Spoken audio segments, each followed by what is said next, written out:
हम खड़े हैं एचपी इंटरनेशनल स्कूल में और यहाँ एनुअल एग्जीबिशन 2024-25 लगी हुई है। आज हम आपको मिलाने वाले हैं एचपी इंटरनेशनल स्कूल के बाल पत्रकारों से। हम आपको दिखाते हैं एनुअल एग्जीबिशन बाल पत्रकारों के द्वारा। बाल पत्रकारों का सपोर्ट जरूर करें आप लोग। Welcome to HP International School. Today we are organizing an annual exhibition in HP International School. So as you can see, today we are going to enhance your knowledge. So please come with me. Let me show our models and projects made by teenagers, students and everyone. Please come. आज हम सभी HP International School में आए हैं क्योंकि HP International School में एक annual exhibition शुरू होने जा रहा है। जैसा कि आप देख सकते हैं यहाँ पे कई तरीके के अलग अलग मॉडल्स प्रोजेक्ट्स बनाए हैं बच्चों ने। तो आइए मेरे साथ मैं आपको दिखाती हूँ। आज के चीफ गेस्ट हैं हमारे प्रोग्राम के doctor Brajesh Kumar Singh, SSP of Badaun. आइए हम आपको लेके चलते हैं अपने प्रोजेक्ट्स की तरफ।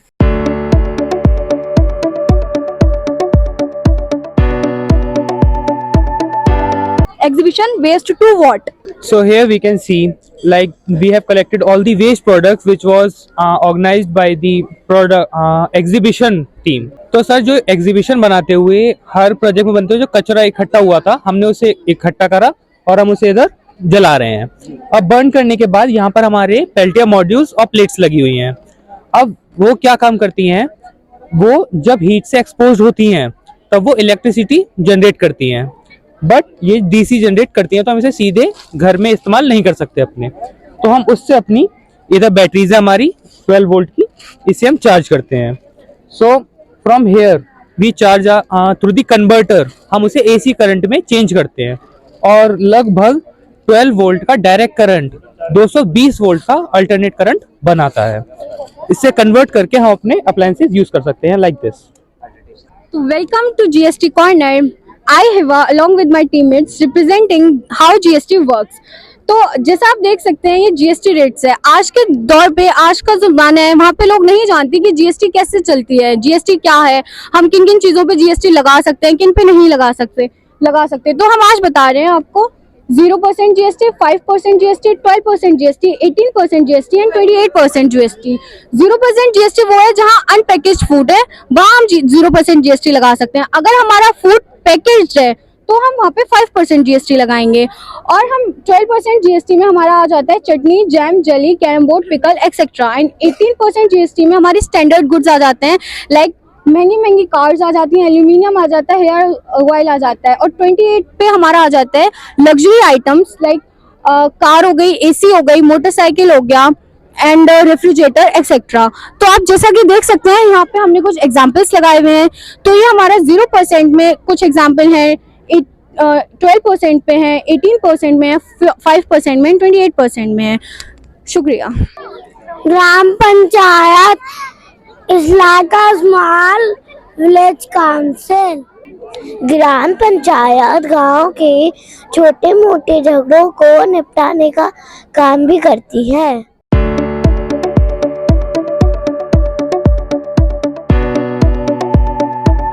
Good morning, ma'am. My name is Ritanya Patel. I am studying in NC class. My topic is shapes. This is a circle shape. Okay, where is the circle? This is a circle shape. My name is Sajal Pandey from class NC. My topic is shapes. This is a square shape. It has 4 equal sides. Chest, subtitles are window, pressurized, carom.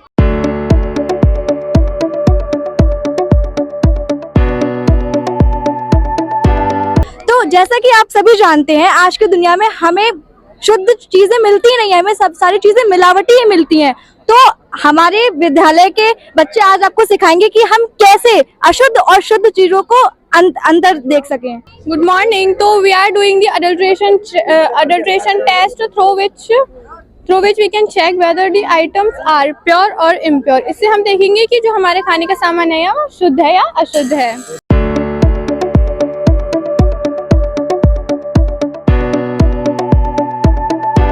तो अब हम यहाँ पर milk ले रहे हैं, इससे हम देखेंगे कि इस वाले मिल्क में मिलावट है या नहीं है। एक इसमें प्योर मिल्क है और एक इम्प्योर मिल्क है। ये हमारा आयोडाइड सोल्यूशन है, ये हमें दिखाएगा कि इसमें से कौन सा प्योर है, कौन सा इम्प्योर है।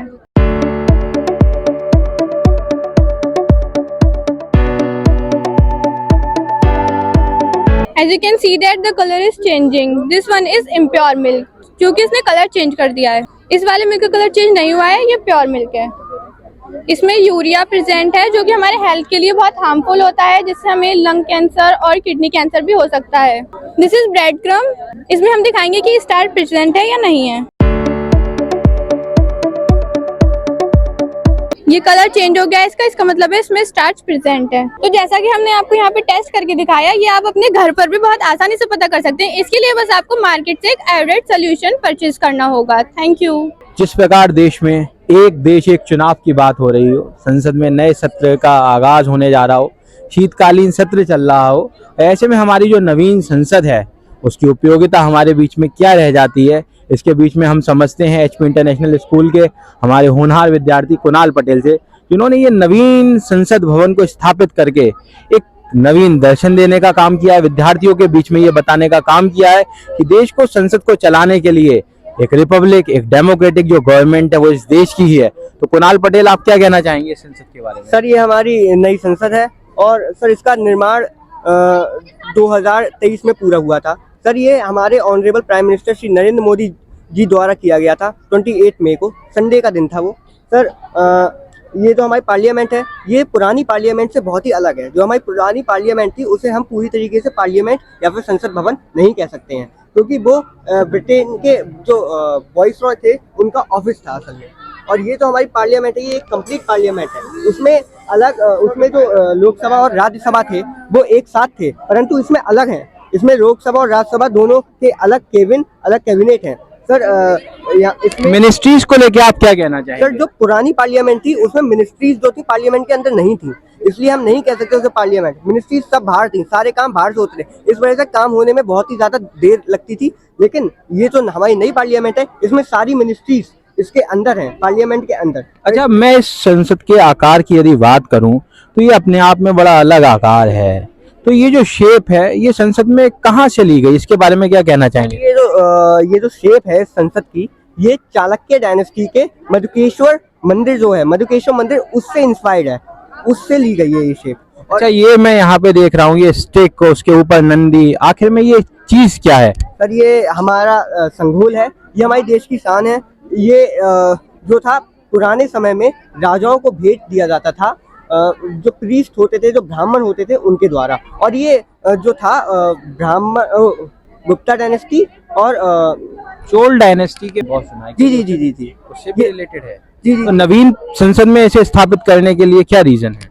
नवी संसद में इसे स्थापित करने के लिए ये रीजन है कि ये जो हमारा प्यारा संघोल है, ये ब्रिटिशर्स द्वारा ले जाया गया था ब्रिटेन। लेकिन जब जवाहरलाल नेहरू प्रधानमंत्री बने, श्री जवाहरलाल नेहरू प्रधानमंत्री बने, तो ब्रिटेन ने कहा कि आप बताइए हम आपको उपहार के रूप में क्या दें। तो उन्होंने हमारा संघोल उपहार के रूप में वापस लिया। ठीक है, मैं बहुत बहुत धन्यवाद देता हूँ Kunal Patel 11। Hello everyone, this is our model, which is a dam working model. We are from HPIS, class 8 BrahMos. And we are standing over here to represent our science model. Myself Oshin. This is Pallavi, and this is our model. You can see here is a river, and this is our dam.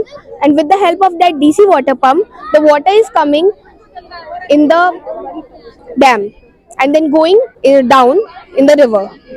The first dam of India was Kalanai Dam, which was built by the Karikalan Empire of Chola Dynasty. चलिए अब आपको दिखाते हैं कठपुतलियों की दुनिया, जिसे commerce और humanity के बच्चों ने मिलकर बनाया। तो Suhani, please tell me about puppet show. ये पपेट शो एक हमारी मदर्स डे के चैप्टर पर बेस्ड है, जिसमें हमारी जो मिसेस पियर्सन है, वो एक लेडी होती है जो अपने परिवार का बहुत अच्छे से ख्याल रखती है और अपने परिवार का बहुत अच्छे से ख्याल रखती है। और फिर साथ में वो अपने परिवार के लिए हर वो कुछ करती है जो उसे करना चाहिए, लेकिन उसकी जो फैमिली होती है वो उसे इतने अच्छे से ट्रीट नहीं करती है और वो उसकी रिस्पेक्ट नहीं करती है। तो जो मिसेस पियर्सन होती है वो अपने नेबर के पास जाती है और उससे हेल्प मांगती है। तो मिसेस फिट्जजेराल्ड, जो कि उनके नेबर होती हैं, वो उनसे कहती हैं कि आपको आपने अपने घर की बॉस बन जाना चाहिए। सो मिसेस फिट्जजेराल्ड और उनकी स्पिरिट चेंज करके उनके घर जाके उनकी फैमिली वालों को कैसे एक वुमेन की रिस्पेक्ट करनी है वो बताती है, और आगे चल के वो हैप्पीली आफ्टर एवर रहते हैं। सर हमारा मैसेज है live in respect of your mother because she is the only one who thinks of you forever. Sir माँ का रोल तो जिंदगी में बहुत अलग ही होता है। ये बात हम सब जानते हैं कि दुनिया से जाने के तो बहुत रास्ते होते हैं, लेकिन दुनिया में आने का रास्ता सिर्फ माँ है। इसलिए हमने ये चैप्टर चूज किया जिससे हम सब लोगों को कनेक्ट कर पाए। Thank you. Good morning, sir. My name is Sushant Patel from class 5th. And my name is Param Satsangi, and I am also from class 5th Orchid. And my project name is Faces of Moon. The moon has 8 phases which repeat in a cycle that take about 29.5 days. First is new moon. The moon is not visible. Second is waxing gibbous. The moon is this is our project. तो ये हमारा जो map है physical division of Indian subcontinent, जिसमें 6 features आते हैं। जो पहला है वो है कि ये है इंडियन नॉर्दर्न माउंटेन्स, जिसमें 3 पार्ट्स आते हैं। First is greater Himalayas, second is lesser Himalayas and the third is outer Himalayas. इसके बाद हम अगर बात करें तो यहाँ पे आता है नॉर्दर्न प्लेन्स, जिसमें उत्तर प्रदेश का एरिया आता है, प्लेन एरियाज आते हैं।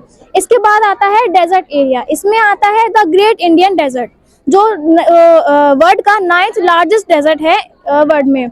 इसके बाद अगर हम इस एरिया की बात करें तो इसको हम देख के बता सकते हैं कि ये एक ट्रायंगुलर टेबल शेप लैंड है, जिसको हम बोलते हैं पेनिनसुलर प्लेट्यू रीजन। ये जो पेनिनसुलर प्लेट्यू रीजन है ये मेनली 2 पार्ट्स में डिवाइड है। First is central highlands and the second is Deccan plateau. जो दक्कन प्लेट्यू है वो सराउंडेड है ईस्टर्न घाट से एंड सेकंड वेस्टर्न घाट से। और अगर हम इस एरिया की बात करें तो ये एरिया कहलाता है कोस्टल प्लेन्स एरिया, जिसमें 2 पार्ट्स हैं, एक eastern coast and the second is western coast. एंड इसके बाद सर अगर हम बात करें तो ये आते हैं आइलैंड्स। जो पहला आइलैंड है वो है अंडमान निकोबार आइलैंड, जो 10 डिग्री चैनल से सेपरेट है। इसके बाद आता है लक्षद्वीप आइलैंड, जो 11 डिग्री चैनल से सेपरेट है। यही है represent.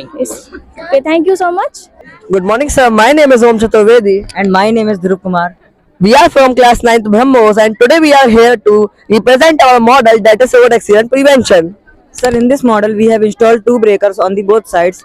If a vehicle comes from this side and presses the breaker, then the other side alarm and LED will activate. Sir, the purpose of this model is to prevent deaths causes due to accident. Sir, in some places there are very thin roads and sharp turns are found where only one vehicle can move at a time. But sir, sometimes 2 vehicles come from both of the side and collide. So we have made this model to avoid road accidents on sharp turns as well as on hairpin turns on hilly areas.